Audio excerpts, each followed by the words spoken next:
Day Shift, the latest entry into the vampire genre, finally hit Netflix this past weekend, and I had a chance to check it out. Will it take a bite out of you and turn you into one of them, or is it just gonna leave you high and dry? I'll let you know my thoughts right now. Hey guys, it's Victor from Poetry in Motion Pictures coming back at y'all with another initial reaction rating streaming service edition. Now, like I mentioned up top, I had a chance to check out J.J. Perry's directorial debut, Day Shift, starring Jamie Foxx, Dave Franco, Snoop Dogg, Megan Good, and a couple of other familiar faces, and some faces from the stunt performing world. So, like I mentioned, this is J.J. Perry's directorial film debut, but he is no newcomer to the film industry. As a matter of fact, he has actually been a part of the stunt world for almost 40 years, since the late 80s, working on projects like Walker Texas Ranger, the first Mortal Kombat film, the first Blade film, and so many other films since then, honestly. Jamie Foxx leads the cast as an older, grizzled badass who doesn't play well with others and doesn't like to follow the rules, but has to join back up with an old sort of society in a way that he was a part of that either kicked him out or he left.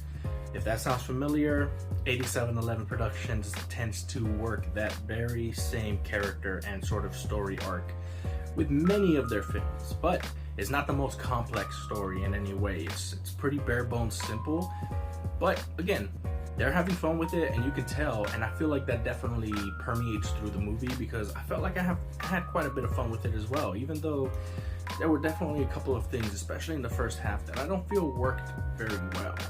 I definitely think the action all in all throughout the film was fantastic, and like I said, J.J. Perry, he has a fantastic eye for the action, so you know, he does that extremely well.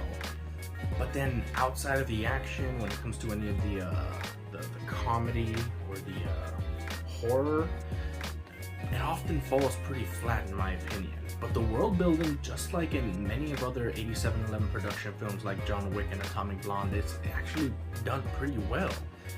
There's actually a couple of characters that, if I'm being honest, as much as I enjoyed Jamie Foxx and Dave Franco and whatever kind of buddy cop type of thing they had going on in here, there was a couple of characters that I actually enjoyed much more from some lesser known actors, and if I'm being honest, I wouldn't mind a couple of spin-offs for some of those characters.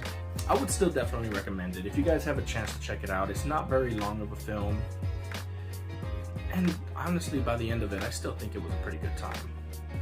All in all, I'd give it a 6.2 out of 10.